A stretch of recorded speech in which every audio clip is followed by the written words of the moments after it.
Hi, everybody. Welcome to the Chadha Center for Global India at Princeton University. Thank you all for joining us for this webinar on the intersections between climate justice and environmental justice.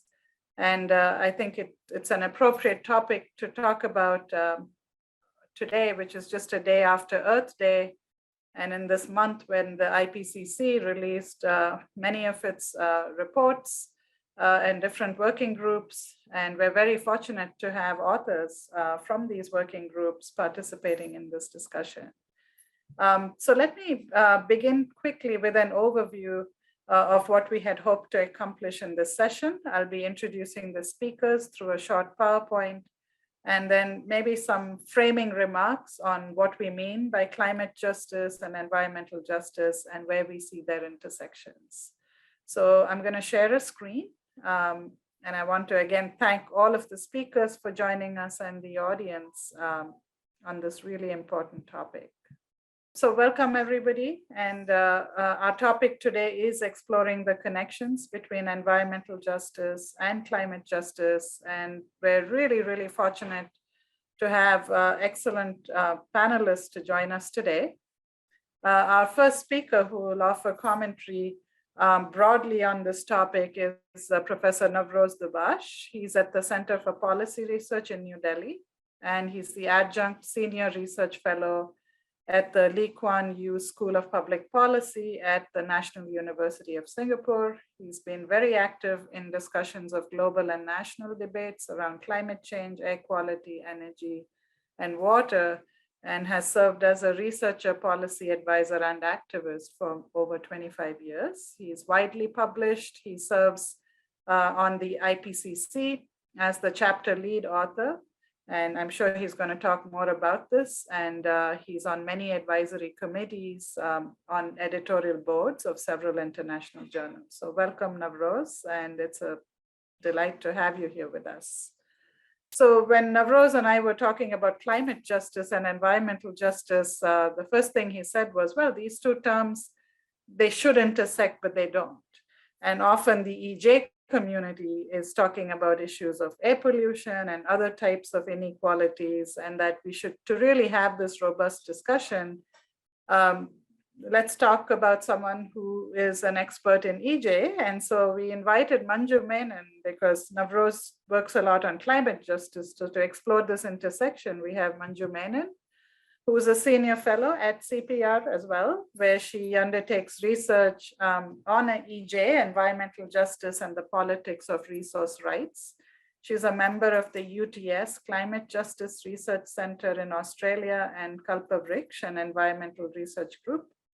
She's engaged with India's environmental laws and policies for over 2 decades. She has a PhD from the University of Technology in Sydney and a master's degree from TIS, the Tata Institute of Social Science in India, and was awarded the Nehru Fulbright Fellowship in 2011. So welcome, Manju.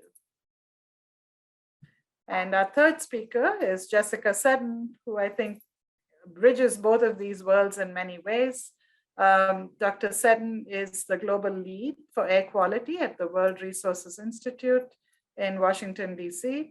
She's a senior fellow at the Jackson Institute for Public Policy at Yale and an adjunct fellow in the US-India Policy Studies Center at the Center for Strategic and International Studies. And she was really phenomenal at Princeton, where she joined us as the inaugural visiting fellow for Princeton's Chadha Center for Global India in 2019 and 2020. So Jessica leads a team at WRI of scientists, strategists, and practitioners who are focused on helping cities and countries manage their air to achieve health, ecosystem, and climate goals, and clean air for all, I think is the general mission. Dr. Seddon earned her PhD in political economy from Stanford University and her BA in government and Latin American studies from Harvard. So welcome, Jessica, and it's great to welcome you back to Princeton via Zoom. Thank you. But hopefully, now that all of these restrictions are easing, we hope that we could bring all of you back in person in the next year. I wanted to briefly just say a few words. I am the director, the faculty director for the Chadha Center. I'm jointly appointed across civil and environmental engineering and the High Meadows Environmental Institute. I'm an interdisciplinary environmental engineer, and I work on sustainable urban infrastructure systems and have been working a lot now on both climate equity as well as environmental equity, and that partly motivated this panel.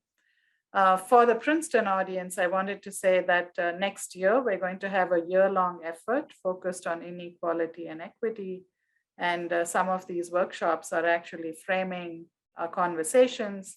And I'll be teaching a new class on inequality and equity in India and the US. So I'm hoping that we can revisit these themes in the classroom as well.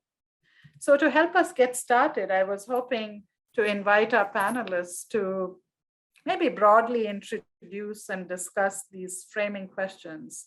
The first one being, how do each of you define justice and equity? There are many definitions, and we're just curious to learn, what are the anchors? How can we look at them? How do we think of these terms? The second question is, a lot of times we distinguish between climate justice and environmental justice. So how do you see that playing out in academic and practitioner discourse? What are the intersections? Should we be thinking of more investigating these intersections rather than having these separate conversations? And what are the implications for net zero commitments? And of course, as always, this week being Earth Day and the week of Earth Day, what are those meaningful solutions that can really advance justice and sustainability? So with that, let me invite first Professor Dubash, and then we'll go in the order of the speakers. Each of them will offer their comments for about 10 minutes, and we should have plenty of time for discussion. So welcome, Navroz, and over to you. I'll stop sharing. Thank you. Thank you so much, Anu, and I'm really delighted to be on this panel with Manju Menon and Jessica Seddon, and delighted to be virtually back at Princeton, and I'm happy to have had past associations in the deep, dark past as well with the university. So it's particularly nice to be on this call. So I'm not sure I'll do justice to these very thoughtful questions, but let me try and unpack some of the equity issues through a little bit of sort of if not a historical progression, but sort of a story about how different layers of the onion might be kind of unpeeled a little bit. So ground zero in some ways for the climate equity conversation, which, as you say, has often been thought of separately from the environmental justice question, is really around, look, who caused the climate problem?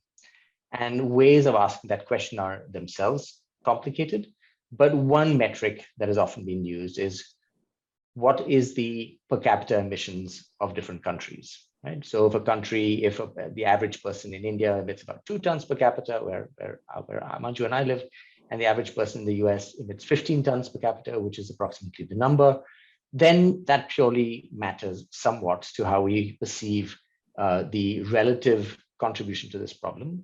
And then from a physical point of view, of course, how much has each country or each set of countries contributed to the accumulation over time in the atmosphere, which is ultimately what matters for climate change, right?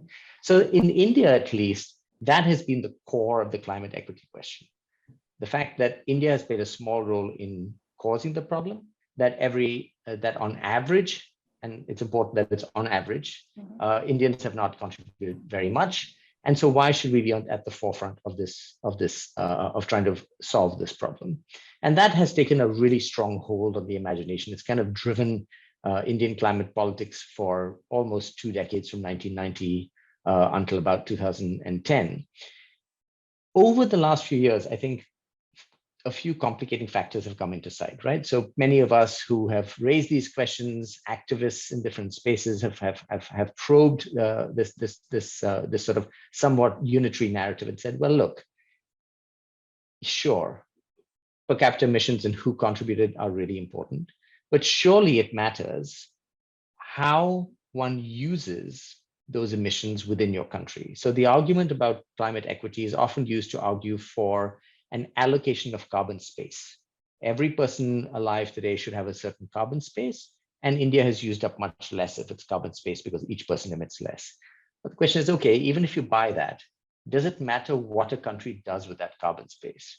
What if internally it's not distributed equally? Is that salient, right? And there was an important report in India called Hiding Behind the Poor, which critiqued the Indian view on climate equity by indeed arguing that India was hiding behind the poor. So that's one aspect, that's one complicating aspect. A second complicating aspect is, if you only look at emissions, well, what does that mean then for vulnerability to climate change?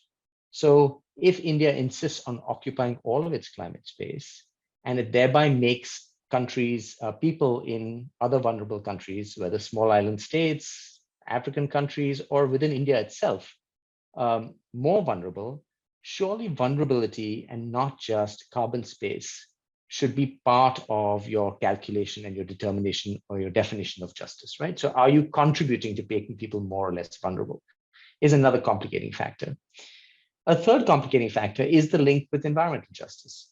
If you have carbon space and you use that carbon space to do open cast mining, which has all kinds of local environmental effects, if you use it to cut down your forests, which has implications for forest dwelling and dependent communities, if you use it to burn fossil fuels and contribute to air pollution, well, surely that matters as well, right? So you shouldn't necessarily have untrammeled access to carbon space, even if you think there's a philosophical and ethical basis for it. And the final kind of complicating factor is, you know what? The reason why people have argued for carbon space is because they want access to energy, and coal was the cheapest form of energy. And that's no longer the case. Coal isn't the cheapest form of energy in all contexts. Arguably, it's still among the cheapest. So what does that do to this situation? So I think we're now in a place where the climate equity conversation is much richer and more complicated. It's hard to draw a straight line sort of negotiating a policy implication from it, if you're intellectually honest about it, at least in my view. But does it negate, do all these complicating factors negate equity? Not really. So let me now sort of spin this around and kind of recast how one might think about equity, taking into account these complicated factors, right? So I think one of the, if you care about the distributional questions, but you also care about climate change, then a reasonable way of pursuing this might be to say, look, every country should be thinking hard about accelerating a low carbon transition in ways that are consistent with development, that don't pose the costs of transition on the poorest.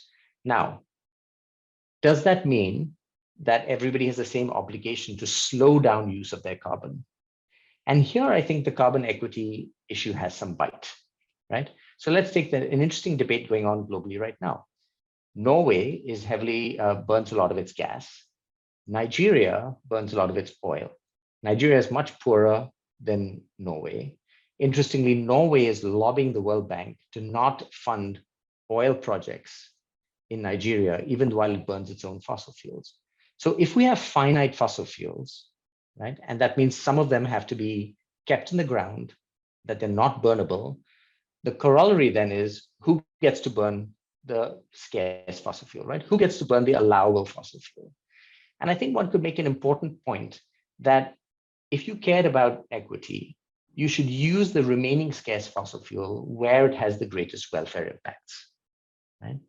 Now, of course, if you wrap in environmental justice, you might argue that in India, burning coal doesn't in fact have great welfare impacts because of air pollution and so on and so forth. So that which is fine. But that principle might be quite a useful decision rule. So for example, India's transition to gas-based cooking brings great social gains. It's actually net carbon positive, but most people think that that's actually a pretty good use of the world's remaining fossil fuel, right? And we should continue with that. So equity might be important as a way of saying who gets to, as helping us answer the question, who gets to burn the scarce remaining fuel. The second reason, the second sort of aspect of this that is where equity continues to remain salient is the kinds of low carbon transitions we're talking about are really complicated. They could be disruptive, and it's not clear if they will in fact impose costs on the poor. So there's a case to be made that because of historical responsibility, unequal per capita emissions, it still makes sense to think about the transition and transaction costs of shifting to low carbon futures disproportionately being borne by some of the wealthier countries. That might be lower cost financing, it might be capacity support, it might be all sorts of things, right? And the third kind of factor which follows from that is when you talk about net zero futures. If you're a country that's starting with levels of energy use per capita that are below really what provides decent living, that are well below those that correlate with decent human development index scores, then perhaps your emissions are going to grow for a while before they come down. And therefore, expecting a country that is in that position to reach net zero at the same time as a country that has already peaked its emissions and grown its infrastructure might be unreasonable. So more flexibility, more time, and more support kind of fall out of the equity position. So I guess where I see this coming down is, look, equity remains really important, but I think we have to steer clear of the kind of equity absolutists who say it's all about per capita and therefore about carbon space. And we have to steer clear of kind of the equity negators who say in a renewable energy future, equity is passé. I don't think either of those extremes hold, but winding a kind of more nuanced course between those requires us looking at equity in all these kind of complicated ways. So I'd love to hear what others think. Thank you so much. That was wonderful introduction and wonderful raising of the main arguments. Why don't we actually hear from all of the speakers back to back, and you've really set us up for interesting debates. So Manju, I invite you to follow with your comments.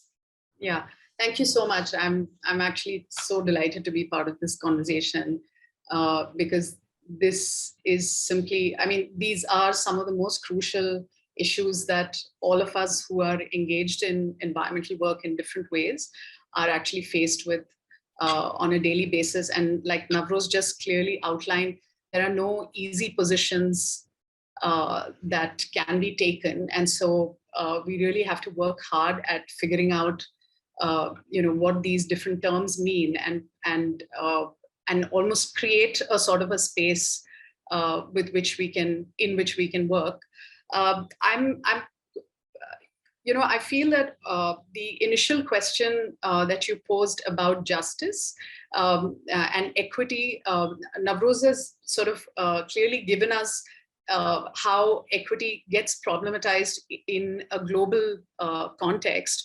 I feel that given that a lot of my work has been with lawmaking itself and with how laws are not just made, but how they're implemented, I feel that one component of the justice and equity aspect necessarily for me means the procedural rights involved in all of these issues. So, I mean, by and large, I think one of the distinctions that one can quite clearly see in the climate advocacy that is done by different groups or different networks is that it focuses a lot on policy and legal change. And whereas you see grassroots movements who are engaged in much more longer term environmental justice issues are necessarily, they frame that in they frame their demands in terms of systemic change, not necessarily policy change, although one part of it may involve legal and policy changes, and sometimes they necessarily have to respond to legal and policy changes brought about by the government in its efforts to tackle climate change. But the primary demand that a lot of grassroots movements are engaged in is, what they're aiming for is systemic change, which necessarily means dealing with recognizing the issues of historical injustice over multiple regimes of environmentalism and developmentalisms in countries like India. The other issue I feel that is crucial to bring up when we're talking about climate justice and environmental justice, I feel is the reliance on terms like sustainable development, and now more so the reliance on just transition it's almost used as a shortcut term to mean certain things. But many of us who worked with movements and civil society groups feel that these terms are not necessarily very popular with grassroots movements because they tend to be very ambiguous and not very useful in their purpose of trying to advance systemic changes. And sometimes these terms are also seen as borrowed from a global context or from an international context that's quite different from the post-colonial context that countries like India have to deal with, and the historical marginalization of certain communities. So, I mean, these are just two types of, two ways in which these different groups that are involved in climate and environmental justice look at these terms and these framing words that are used in their work. I thought, it'll be useful to focus on, for today's discussion, I thought I would focus on the issue of forest governance in India and how, the present, the climate targets that we have today have to necessarily deal with the historical challenges that natural resource governance has faced in India. Forests, interestingly, are no longer part of the NDCs, but because we have a commitment to net zero now, forests necessarily form a part of that of that commitment. And forests are seen as naturally available carbon sinks, and they can easily reduce the costs of stabilizing climate change to a significant extent. And we find that the Indian government also would like to rely a lot on forests in its climate mitigation and adaptation policies, because 1/4 of India's land, nearly 1/4 of India's land, is actually under the Forest Department. And so it's actually a lot of power in the hands of one bureaucratic institution to be able to do as it deems fit with all of these lands. And land is such an important resource in planning for climate change, and in dealing with renewable energy projects and things like that. We've had policies for dealing with forest loss and forest and compensatory afforestation, basically trying to sort of replace the forest lost due to extractive developmental projects, are then substituted by growing new forests in different places. And these have had a whole bunch of issues, social justice issues associated with them, because there are actually communities who depend on these lands for a variety of reasons, and who've been using these spaces for many years. So we see that increasingly with the governments at various levels relying on forest lands for implementation of new afforestation schemes and new forms of forests. Say, for example, encouraging plantations is one of the new approaches that the government wants to encourage, given that forests are important for climate change. But grassroots movements who've been dependent on these lands, they have actually been calling out these extractive projects that grab forests for a very long time in India. And these concerns that they have actually got legitimized with the passing of the Forest Rights Act in 2006, which basically was an acknowledgement through law that there are historical rights that exist in these lands, and those rights actually have to be provided to people who are dependent on these areas. But because now forests are recognized as being such an important part of the climate change adaptation and mitigation actions, forest lands have become very crucial to gain greater control of. And like, for example, even during the COVID lockdown in India, there were several places where evictions from forest land took place by the forest departments of different state governments. And because these communities are seen as the as the people standing in the way of both the forest use by extractive projects, and as Navroz mentioned, that there may be there's still not a complete rejection of coal or anything in India. And so those kinds of projects require these forest lands.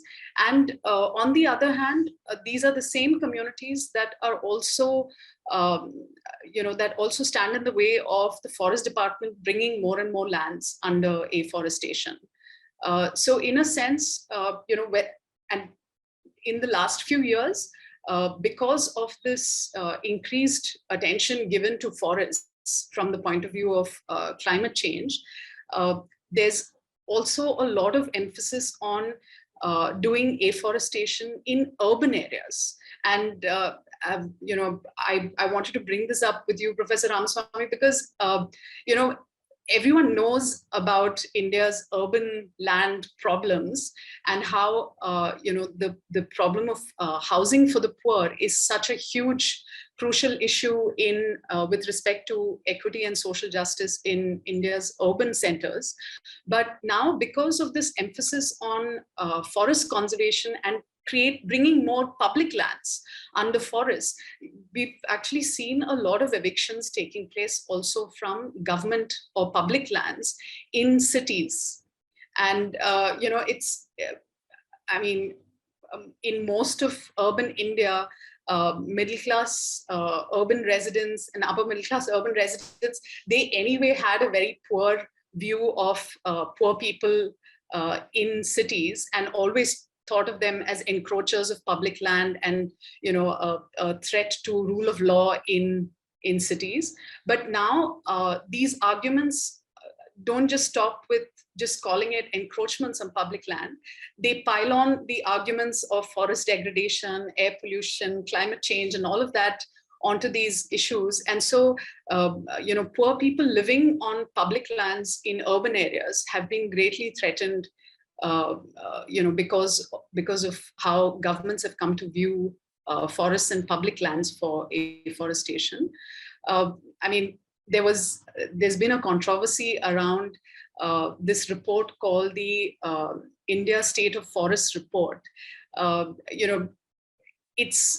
think the government is largely viewing this report to bring this report out at annual intervals, and is trying to use the report as a form of monitoring and reporting on our climate targets to increase forests in India. But the report also came under a lot of controversy because the methods used for calculation of forests and to show whether it's increasing or decreasing has been quite flawed, and these parameters that they use are mostly quantitative.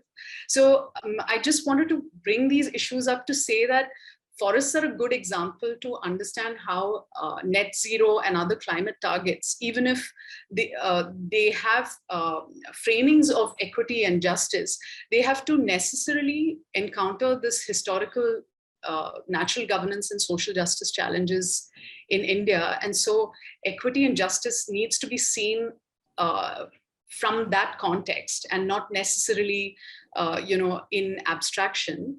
And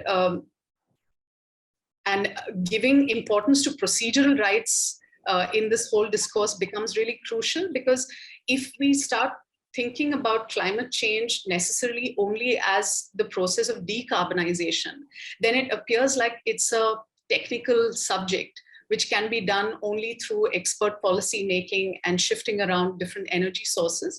But I feel that it's absolutely important to bring in the issues of democratization, inclusion, and social justice in these policies, because otherwise, we are likely to have climate policies that fail again.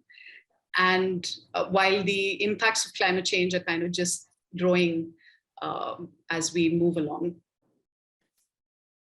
Manju, thank you so much for your comments and for bringing in very, very, very importantly procedural equity, and how what you're saying is in our effort to try to solve this zero carbon in a global sense, we could be exacerbating the inequalities that have historically persisted. I'd like to come back at a later date actually on urban trees, because that's a topic of research interests in my group. And maybe, this is a longer conversation about, is there a way of doing this in a more socially just manner? What is that way? Are there tests? Are there examples? I'd love to talk further. But let's also bring in air pollution into this mix with comments from Jessica Seddon, and then let's dive into a discussion. Sure. Jessica? And thank you. So it's really hard to follow Navroz and Manju. So I'll sort of bring up the rare here, but I have to say that the short version of what I want to say is not, it plays out in air pollution, but it's not only about air pollution. And that is that the separation of climate and environmental justice is actually, from what I've seen and read, is unfair, unjust, and unconstructive. And so I'm just going to talk a little bit about a different framing that might help merge the two. So the Wikipedia definition of climate justice is a concept that addresses the just division, fair sharing, and equitable distribution of benefits and burdens of climate change and responsibilities to deal with climate change. The definition of environmental justice is a social movement to address unfair exposure of the poor and marginalized communities to the harms associated with resource extraction, hazardous waste, and land use. And I just use the Wikipedia definition, not because it's the only one, but because it's somewhat of a crowdsourced definition that's subject to editing, albeit mostly in English and for those with internet access, so a certain discourse. Now, the thing about this kind of divergence of definition is, if you step back, what is the problem with climate change, except that it changes the way our I don't want to use the word operating environment, but the ecosystem in which the human species exists, grows, lives, thrives, secures food and recreation and everything else. And that, when you step back from the definition of environmental justice, is also about the ecosystem and the healthiness and the supportiveness of the ecosystem that we exist in, and that varies. So the common thread in between both of these is a concern with essentially who has access to a healthy, productive, benign, non-threatening, non-living environment, whether that is created with a little bit of infrastructure smoothing, regulating water flows, irrigation, or that just happens to be a feature of the environment. And I think the separation of these two considerations, one is almost the effluence and the causes of human activities, and the other is, the fault and the exposure to sort of a less benign nature. The separation of these two turns one into kind of a quest that in the NGO philanthropic UN sort of policy discourse is often framed as a quest that we the species, we globally should be dealing with, and we have to band together, minimize the financial and transition costs for those who are already disadvantaged, but it's we the species deals with a planetary issue. The reality that I've seen more often, I'm also teaching a course on environmental governance at Yale this semester, and had the occasion to look into other aspects of how we steer the human environmental interaction, is that outside of the kind of nominal policy quest, we the species, to deal with this, sort of global climate change problem, there is an incredible amount of maneuvering and positioning for how certain subsets of our species will do well in the new green economy, secure access to critical minerals, secure access to safer and more benign living space. Some of the concerns, right now I live in a small town in rural northern Vermont, And one of the big concerns is housing prices from people who are moving into the area, because the county I live in is one of the top in the US in terms of ranking as being resilient to climate change. So property values have been going up for those who can afford it. So this kind of flight to safety, protection, longer run access to a benign, healthy living space, we see in response to climate, we see in response to air pollution and to environmental degradation. But the system underneath it and the way that we're going about the global quest to address climate change does nothing to change the fundamental question, which is how do we ensure that what I see as the fundamental question, which is how do we ensure that the worst off among us now have, in some sense, the first pick to the areas that going forward are likely to be healthy, safe, benign, and productive. And when you look at it that way, how can, and then there's the action question, which is how do we use the policy, finance, goodwill, movements, informational levers that we're using on behalf of climate to promote with state, non-state actors, international organizations to mitigate climate change? How do we use those levers? Almost, I think, echoing Manju's point, procedural plus procedures to enable a greater access, power, and voice to essentially make sure that the worst off among us now have first pick in the best places and settings in what will inevitably be a new ecosystem and environment that our species operates in.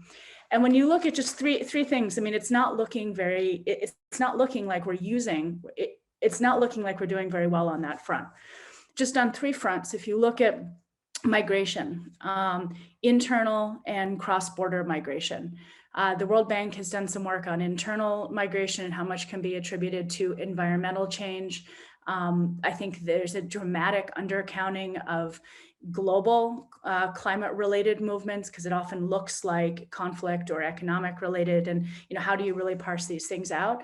But in terms of actually enacting anything like the Global Compact for Safe, Orderly, and Regular Migration that the UN pledged, I think 2018 or put together in 2018, we're not doing very well, either at a national boundary or domestically. If you look at housing, living, and operating spaces, access to higher quality land, access to less flood-prone land, the environmental disclosures and the evening out of property markets, access to finance, access to building materials, it may be called an adaptation agenda, but if you look at who has access to what will be the better places to live, it's definitely a perpetuation of older financial assets. You look at the data to manage and prepare early warning systems or longer range downscaled predictions so that there's at least an ability to access the information that one could act on. I think it's great that just actually this month or in March, the UN Secretary General called on the World Meteorological Organization to lead an effort to provide early warning systems for all within 5 years.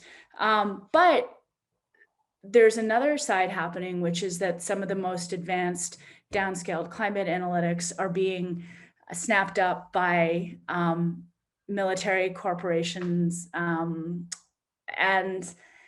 the actors that are very attuned to climate risk, the reinsurance industry, and those results are not being made public. There's a decline in public funding for some of the core data sets globally.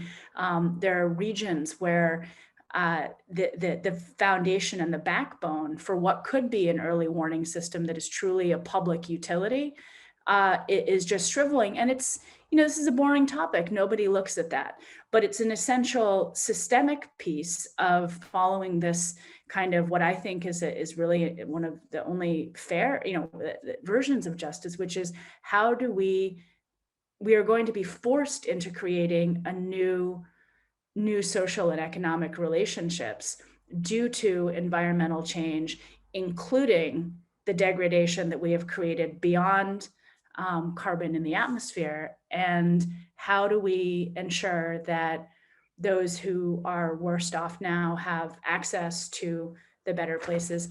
And the one thing I'll end on is I see this. So air pollution is in some ways the intersection of an environmental justice and a climate agenda, just purely chemically. There's the health aspect, and there are certain pollutants that affect health. Some of the pollutants that affect health also affect climate, both positively and, they affect climate in the sense of exacerbating climate change, but also in masking it. The rise in attention to air quality in the philanthropic world has benefited from the fact that if you reduce some aspects of air pollution, you also address climate. But it has, there's been a dominance of the climate-related push for air pollution that ignores air toxics and the health side, that I think is in some ways a bit of a tussle for self-protection that is and will continue to be unfair unless we address it, tackle it, and say, what can we do to change it? Great, thanks for those 3 examples, Jessica, of very tangible examples of what you were talking more generally. You talked about migration, you talked about access to information, and then air pollution more specifically. So wonderful. I'm actually going to just I'm going to ask the audience to start putting their questions in the chat, while I'm going to give the panelists a chance to ask questions of each other. So feel free if you have questions of each other. Meanwhile, I'm going to, Ipshita, if you could just invite the audience to start putting their questions in the chat, I can start to read them out. But maybe I could begin with a more general question, which is, Manju, you brought up the procedural equity, and thank you so much for bringing that up with a very specific example of afforestation in urban areas. How much, we talk about climate justice, but in a sense, when we're talking about intergovernmental organization, discussions about justice across countries, there's almost no scope there to talk about procedural bottom-up justice when we're talking about communities who've been socially disadvantaged in all of the countries. So this is more a question for both Manju and Navroz. Is there a space in these intergovernmental discussions of actually tackling this question of historically marginalized communities in each of the different nations? And Navroz, you had your hand up, so go ahead. Actually, I'd be happy for Manju to go first. I had a different thought when I first put my hand up, and it was just before you started your question. So I'll respond to both, to you and Manju afterwards, but please, Manju. I'm not really sure I'm the best person to answer this, because I don't go to any of these events where you actually see these actions taking place. All of us actually, a lot of us depend on Navroz to relay what goes on in these spaces. But I do feel like given that there is participation from certain kinds of groups at many of these forums, it seems that this might actually be left behind in the interests of actually having a common language to speak with at these global forums. I do feel that the questions of equity and justice from the point of view of movements, especially environmental justice movements who've been working in the global south. I mean, I'm just saying global south, but it's actually much more complicated than that. I think is mostly spoken about outside many of these forums, where you have mobilizations that increasingly make it their business to actually be at these forums and raise these issues that get left behind the official negotiations and discussions. But maybe Navroz can tell us about the dynamics a lot more. Thanks, Manju. Yes, thanks, Manju, and thanks, Anu.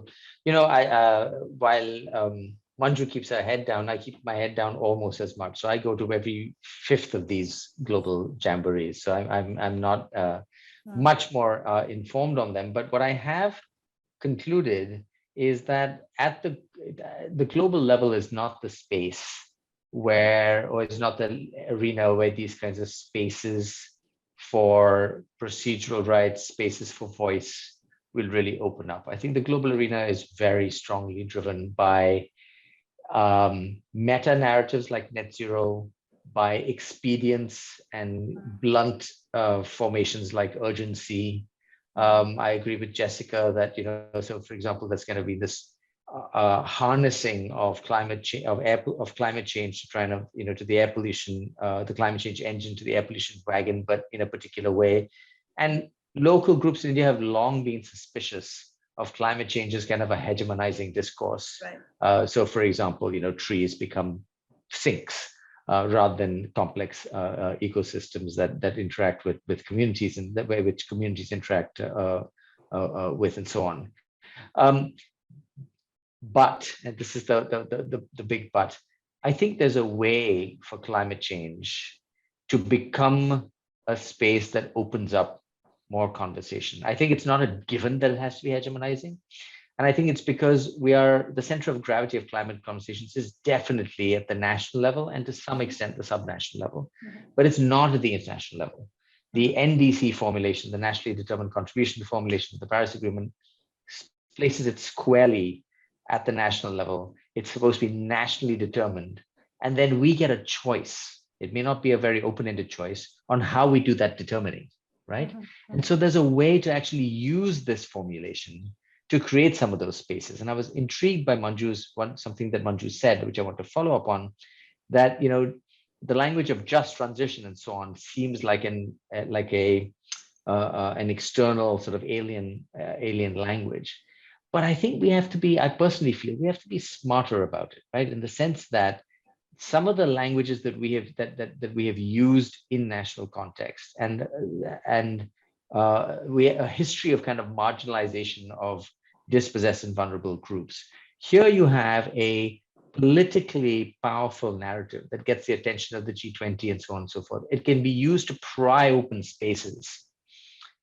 Let's use it in that way, right? And so if you build a Just Transition Commission, and which many countries are now doing, a Just Transition Commission can be used to actually create a more procedurally open space for the kinds of conversations that many in the environmental justice movement have been arguing we should be having anyway. In other words, there's a political possibility here. If you think about the climate justice language as an assist, at the end of a long lever to pry open some spaces that have remained closed. And I see it actually quite productively in that way. I will, as an aside, you'll be glad to hear this, Manju, our chapter was we talked about, in the IPCC talked about procedural justice in the context of climate institutions. It talked about distributed justice in the context of policies, and it talked about kind of recognition in the context of vulnerability and dispossession. So I think the climate language is slowly becoming a little bit less technocratic. And I actually find the just transition stuff, it's a bit blunt, it's a bit clunky, but it is potentially a way of constructively opening up new spaces, even at the national level. Thank you. But I'm curious if you agree. Yeah. So Manju, I guess that was a question to you, whether you agree, but let me ask another one, maybe for all three of you, that you can add on to your responses. And this keeps coming up. We talk about, just transitions, and we're talking about justice to these future, the future that we're building or we hope to build, that's both resilient and net zero and so forth. But we're so willing, and I'm talking about societies in the US and in India, we actually have a high tolerance of inequality already today. I mean, we're tolerating incredible injustices, and you've seen it in both countries. So I'm just asking, in the social discourse around this, why do we think that it's going to be different for future climate change? Or, we already know that the high inequalities in both the US, in both, I mean, we can quantify them more and more.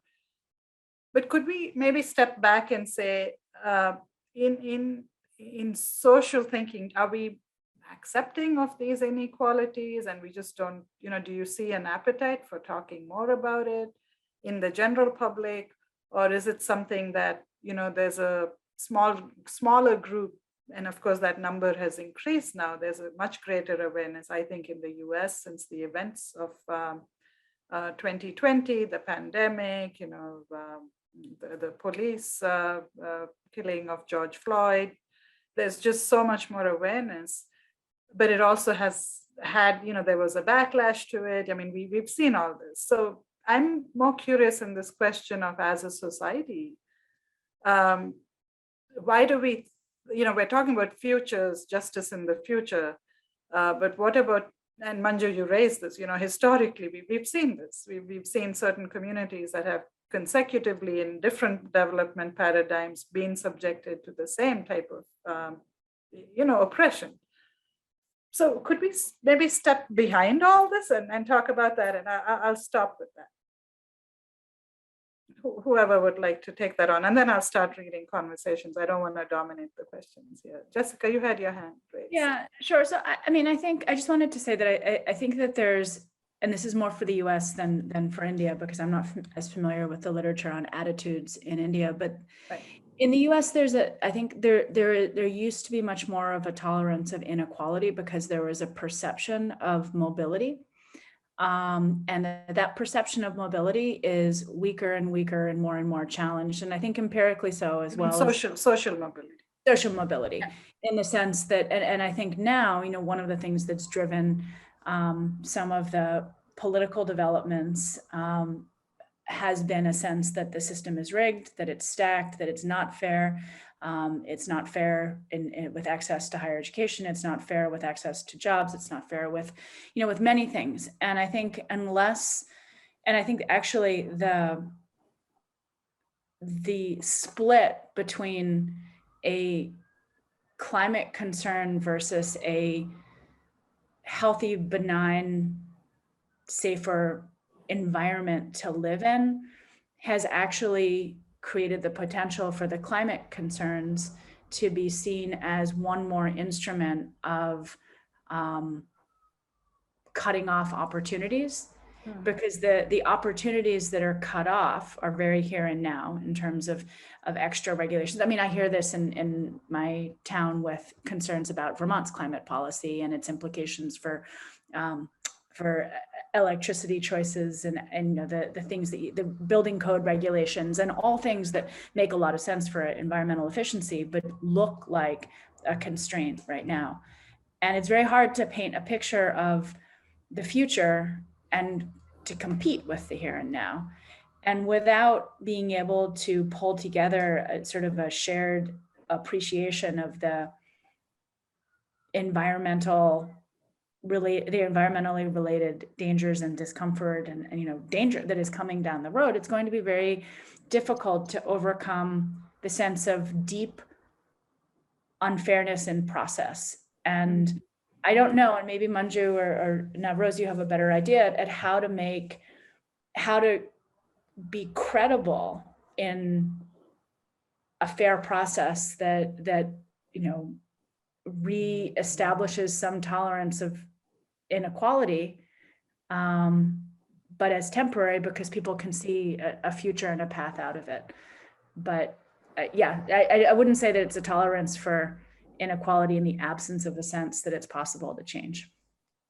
Yeah, great. Manju, would you like to respond? I know we threw a bunch of things right now, and then Navroz, and then Chandana Anusha has some excellent questions that I'll start to read out. We're going up to 12:30, so we have about 30 minutes to really have a discussion. Yes, we're getting to the meat of the subject. And right. I guess these are really the questions that come up all the time. And I totally agree with Navroz that we have to use all the spaces that are available to us, because I feel that one of the climate change as a problem is something that grabs all of us to engage with it.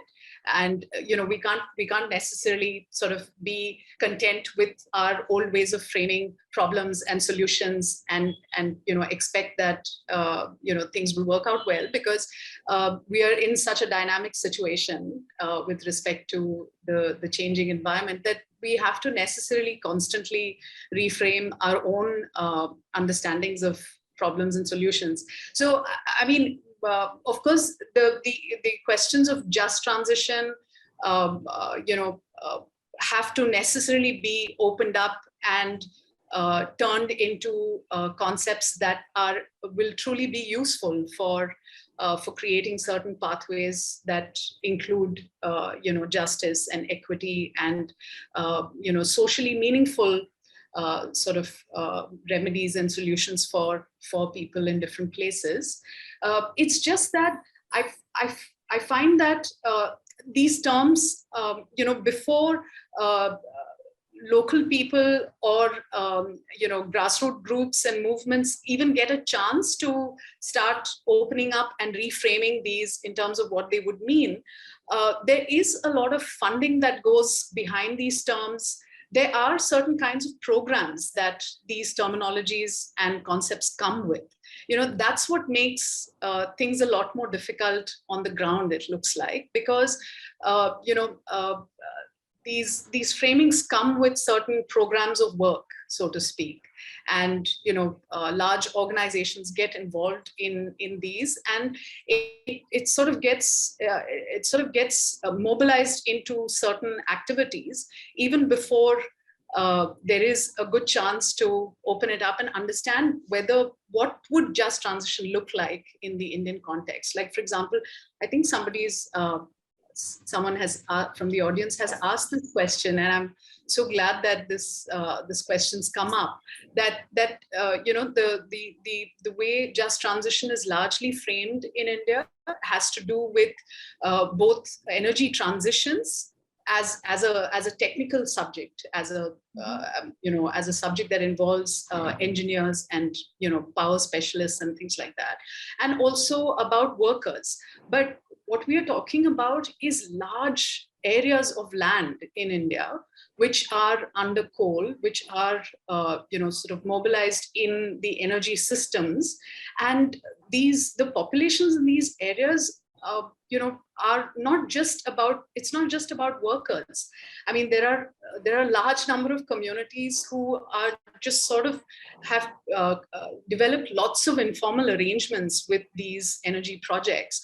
And how do we actually create space for them to engage with these just energy transitions is actually an important thing. And it requires some degree of thinking and going to these places and actually engaging with people in these areas. I'm not saying that won't happen or that isn't happening, but I also feel that because of the issue of immediacy or the emergency aspects of climate change, I feel like there are sometimes these concepts tend to get taken away and programs of work get established even before we have a chance to truly understand what these, how these concepts could be made useful in a context like India.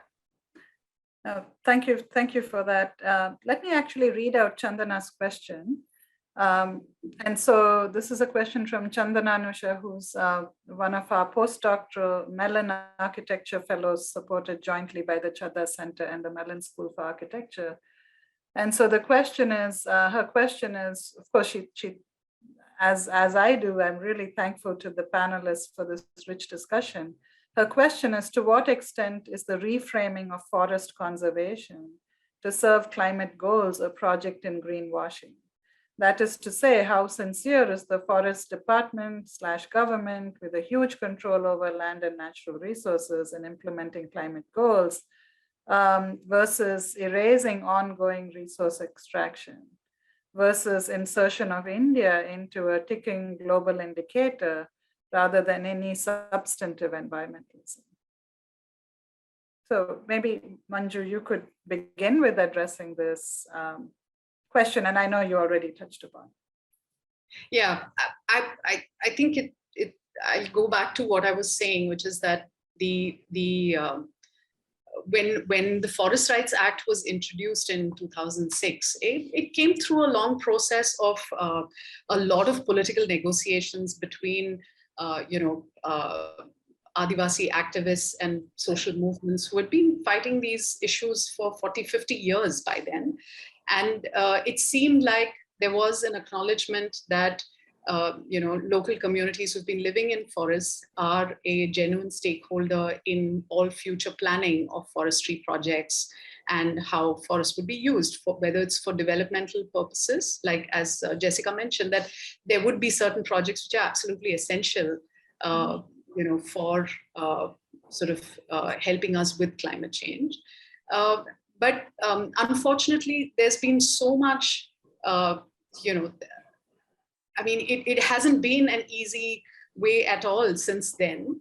And there are lots of legal changes just almost sort of coming at us almost on a weekly basis, which have to do with more and more centralized control of forest lands and public lands.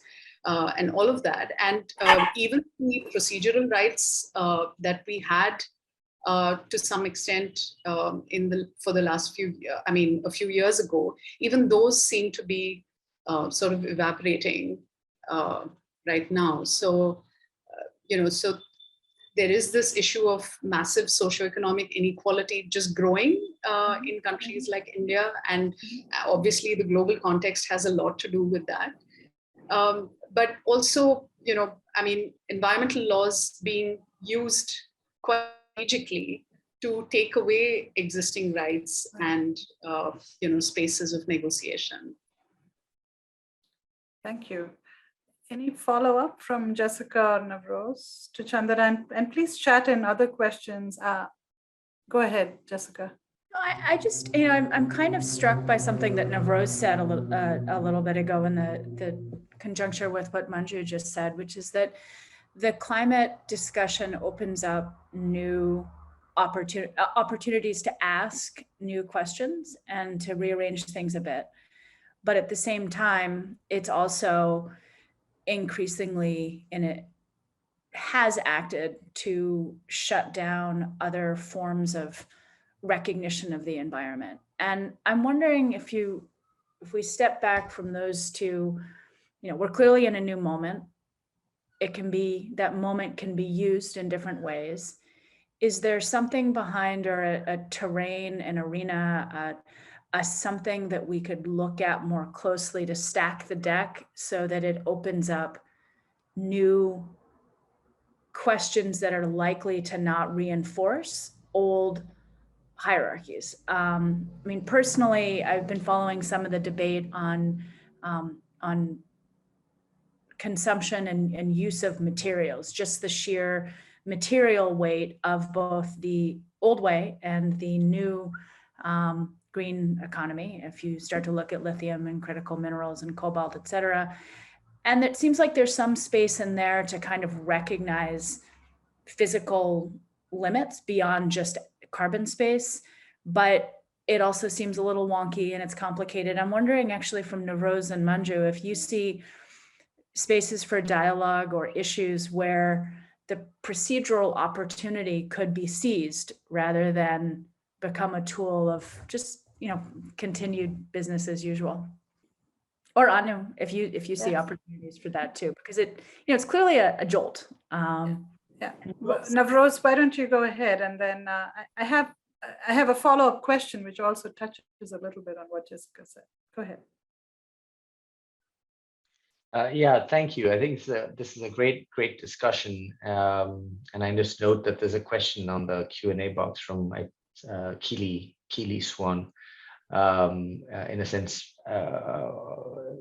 echoing in some ways what Jessica just said. Do we actually have instances where you can see these things happening?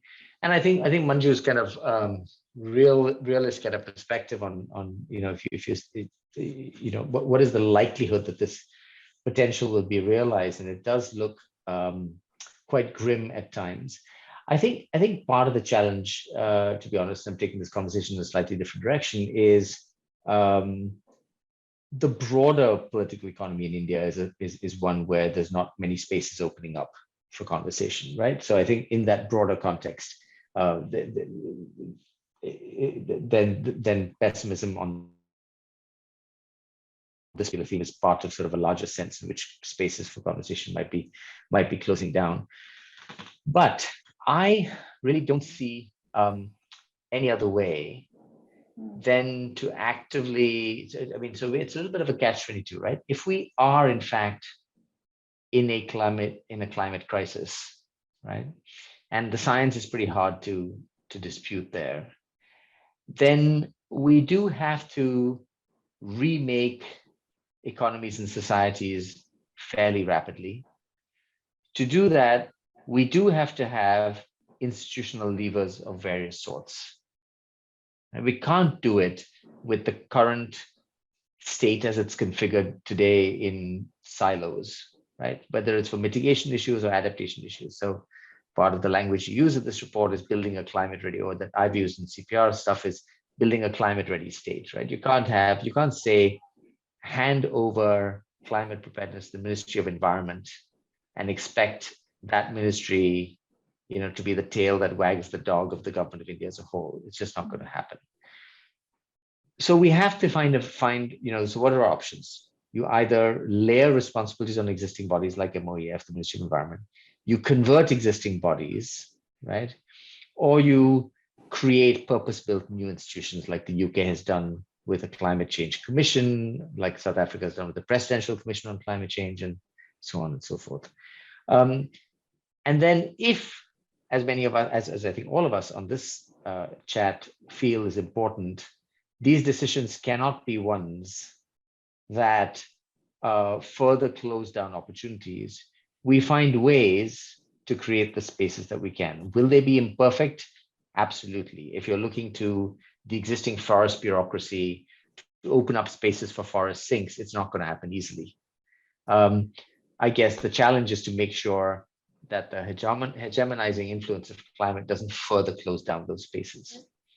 But that's where I think that having narratives like just transition is better than not having them, because it highlights that as an aspect of how you design these new institutions, and makes it harder for those decisions and structures to remain closed. So I guess I sort of see this in a way that says we don't really have much choice but to work with this, but to develop narratives that help us open up the new institutional spaces that we do have to create in order to address climate change, recognizing that climate change, that there's a long history that came before we all got exercised about climate change, right? And that it has to be that these conversations have to converge, as we try to do today, bringing environmental justice and climate justice together. So I guess I see this as imperfect and flawed as an answer. I don't also see much of an alternative. Well, let's actually look at a couple of questions from the audience. This one is from Anish Sugadan, who's a visiting Fung Fellow from the Indian Institute of Management at Ahmedabad. So Anish's question is, thank you for the thought-provoking conversations. And he says the just transition narrative has its historical origins in labor organizations and movements in the global north. Do the Indian labor unions use the narrative of just transition in their negotiations with industries and developers? So that's from Anish. And then let me just add, to Keely Swan's question, that Navroz's point about using this international framing as a lever for domestic just transition work is an interesting one. But he's noting that Manju's response is that there are few opportunities for grassroots movements to actually help shape agendas.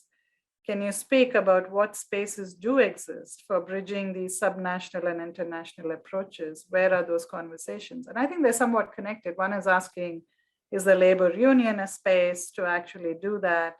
And maybe I will layer a third question, which is something that we've been talking about, this practice of knowledge co-production.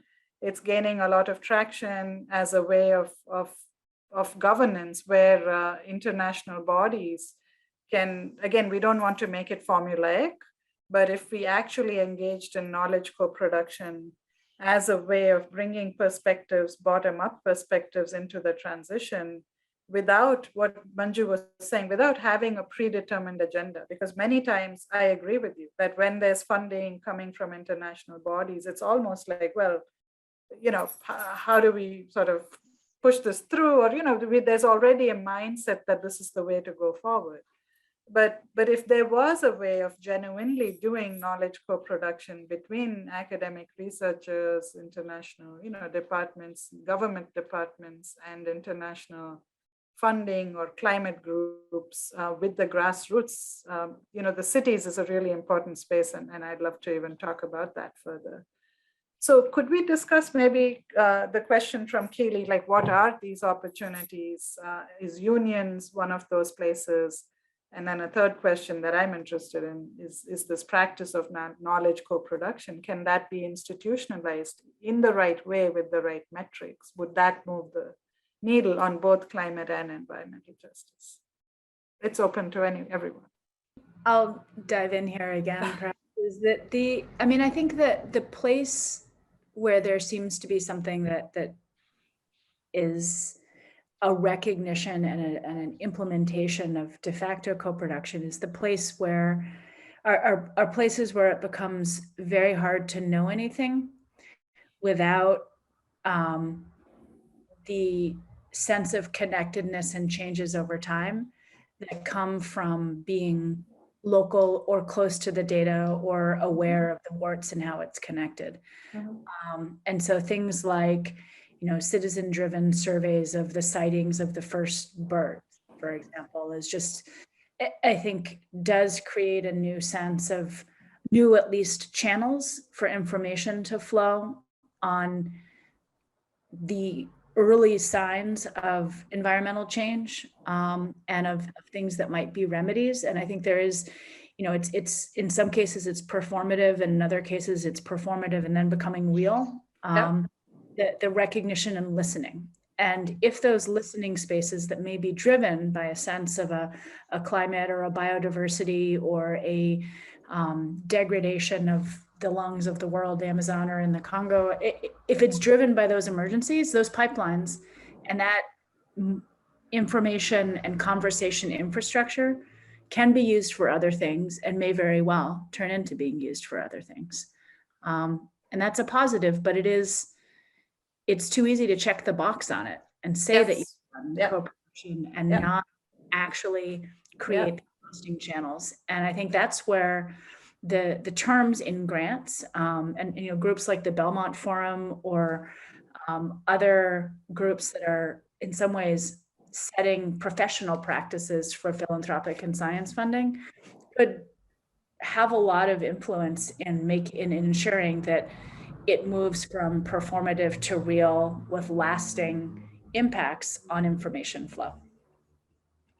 Absolutely, agree on that. Manju, do you want to weigh in both about the union question and also creating what types of spaces can we create to connect or to bring more, more of the environmental justice, social justice conversations into the design of what the future might look like? Yeah, I'm sure Navroz would be able to talk about how the collaborations between people working on environmental issues, labor issues, and climate change.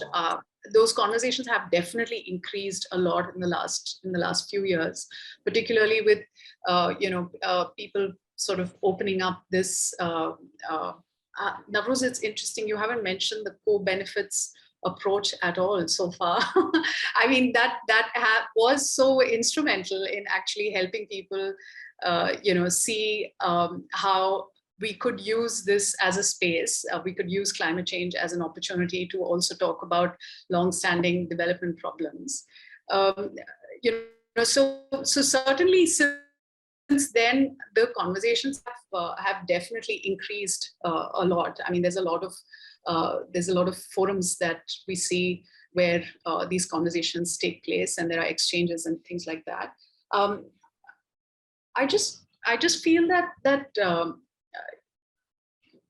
the place where it tends to kind of get lost to some extent, where it all starts to disappear, is when we talk about legal changes that are taking place to the environmental, to the environmental law, sort of the range of legislations that we have in India. I think that's where it starts to actually sort of disappear, because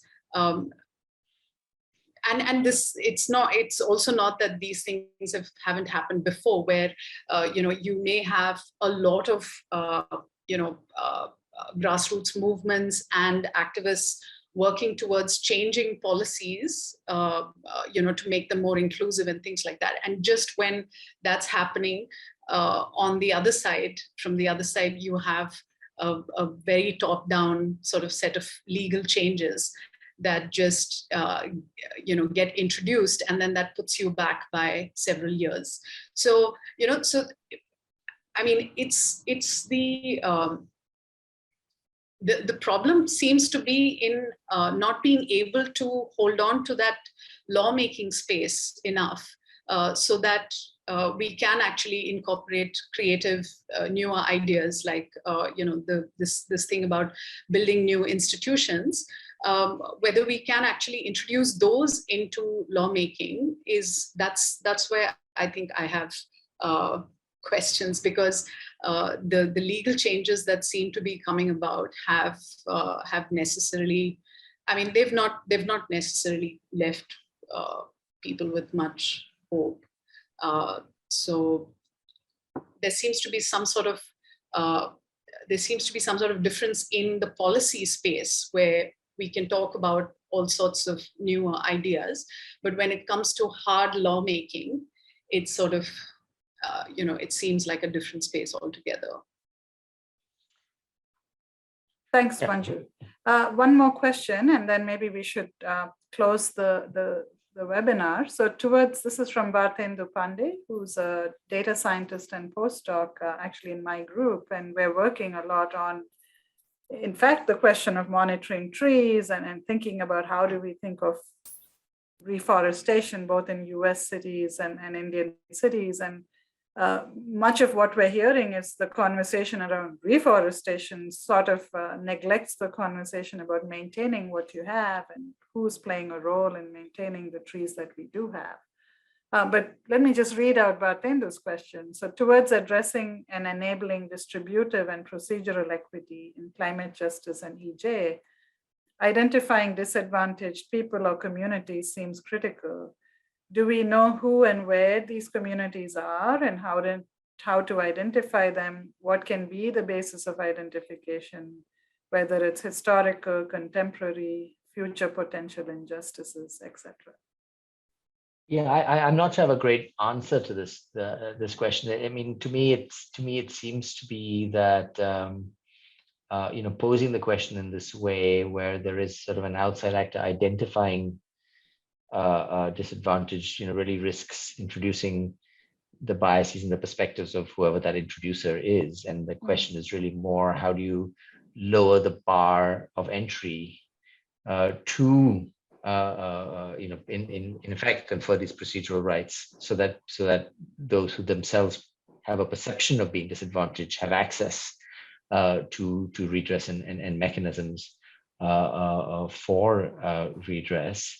Yeah, but I think it sort of feeds back to the conversation we were just having, and maybe I can just use this to loop back to the earlier conversation and maybe make a couple of points there. One of the places at the subnational level where there's been a lot of activity, and everybody on this call, and certainly Anu will know this well, is at the city scale, right? So there's been lots of city level organizing. A lot of it has been mediated by transnational groups like ICLEI, the Clinton Global Foundation, C40, and so on and so forth. And so it's actually an interesting case where it's not clear to me that the agendas that are being fomented as sort of climate sensitive agendas are actually emerging in any kind of bottom-up way, because that act of translating, and thank you, Manju, for introducing this co-benefits term, which I have hung on to dearly for a decade or so. What constitutes those co-benefits and how they get highlighted in the context of city policy making? To what extent are they kind of organically raised, and to what extent are they resultant from the efforts of policy entrepreneurs, many of whom have transnational networks? And it leads back to, I think, Baldentu's question, in the sense that if there are disadvantaged people within cities who might feel the brunt of climate change, who already face conditions of disenfranchisement, it's not clear that the mediation by external actors is going to actually lead to sort of open spaces. So I guess I'm saying that what we see so far, that the city network story is not maybe that encouraging. But I think there may be others who work in the space who know better. I wanted to reflect on Manju's question about the law, right? There is an emergent thread towards saying, to address climate change at the scale necessary, we will need to see climate laws of various stripes. And so in the IPCC chapter, 53% of global emissions are now kind of covered under some form of framework climate law. So it's become more the norm than the exception. We've had this conversation in India, and it's been very interesting, because again, how do you separate out the conversation about climate and the broader environment? Many people are worried, legitimately so, I think, that introducing a climate law in this context will be a law that closes down space for conversation. It'll be a directive top-down kind of law. It'll stifle the states and so on and so forth. At the same time, how do you re-envision the policy space in the ways that we need to, without having this very powerful instrument of the law? And that, I guess, the answer to that is really a tactical question. So ironically, Manju, I think there is actually space for a law, but I'm not sure and I personally have mixed feelings about it in the Indian context. I've taken it quite far from the original question. Apologies. Great. So I think maybe we can just summarize our thoughts. Why don't I give each of you as panelists a minute to just say, well, if we reflect and think about solutions. And we've talked about these in some sense, but if we wanted to just distill it and say that we have about 5 minutes left. So if each of you took a minute to say, yes, there are challenges. We've talked about the challenges. We've talked about, so I won't attempt to reframe it. But if we were to say, it is a week, I think I depressed my entire research group yesterday I was really feeling like, well, what can we actually do? Because so many of our solutions, in the city space depend on good urban planning or depend on other things. And then you sort of say, but what can I actually do other than shape my own consumption, which isn't clearly, we're not talking about that. We're talking about what can we do as scholars, as researchers, as practitioners in this space. And I wonder if I could invite you to say, what do you think are some solution spaces that you think are really valuable to get at this, whatever we call it, the intersection of, I would say, a social justice, environmental justice, and climate justice. And why don't we go in the order of the panelists? So Navroz, we can start with you, then Manju, then Jessica, and then I'll just close with some closing thoughts.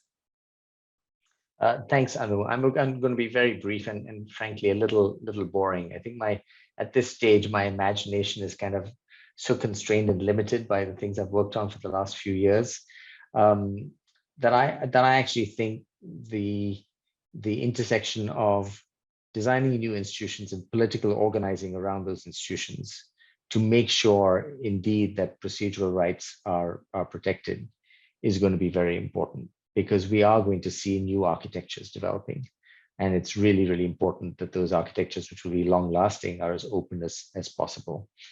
I'm not sanguine about that possibility, but I think that's going to be a necessary, even if not sufficient, condition.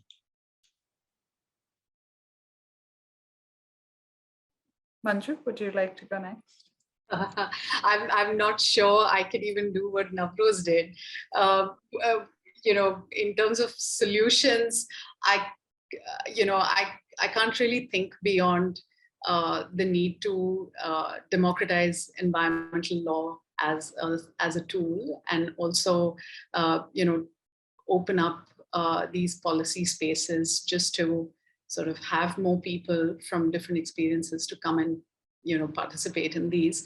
It's easier said than done, and but I feel that there's a lot of space to continue working on those aspects, and to also create some sort of diversity in language around climate change and just transitions, and what this can mean in terms of different futures. I feel there's a lot of work that can be done on just working on the languages of using different terms that people can engage with. Thanks, Manju. You made, you've added a lot to the conversation. So Jessica? Just want to second both what the common thread in both Manju and Navroz's points, which is we need to pay attention to this design and implementation of new governance. I won't say political organizations, because I think the steering of outcomes depends on law, organizations, norms, stories, access to information, and validation of what's okay and what's acceptable. And I think that all of those kind of cultural, economic, legal, and policy forces matter. But I do see some really bright signs within social science. For example, the naming of, it's not a new thing, but it's becoming a more acceptable professional thing to do, of exploratory social science. There's a chair in that at University College London. It's become more acceptable to try to build in experiments to use the history of things like game theory or logic or sociology to propose and defend new things as an academic, not as a dreaded practitioner.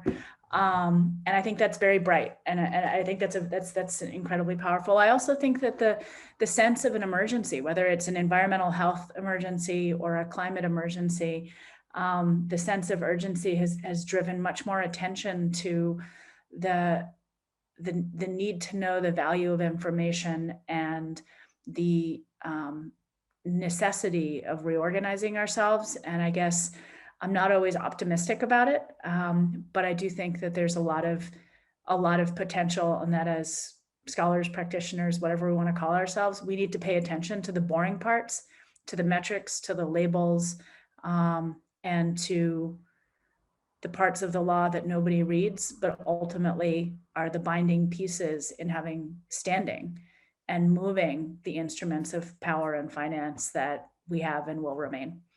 So optimistic about institutional design. Well, thanks to all three of you. And I think in closing, I would simply say that that fundamentally all of this hinges on democracy in its fullest sense, at all levels, how to preserve it and enhance it, because that's what we're talking ultimately, and connecting the boring pieces with sort of active storytelling, broader engagement, and I don't mean narratives that speak to people rather than stay in this very dense vocabulary. So I think Manju, you talked about that, and so broadly speaking, I think that intersection seems to hold some promise, but there's no time. And so I want to welcome all of you to join us at the Chadha Center in the coming year. I'll be writing to each of you if there are opportunities to collaborate, work together in interdisciplinary spaces to move this forward.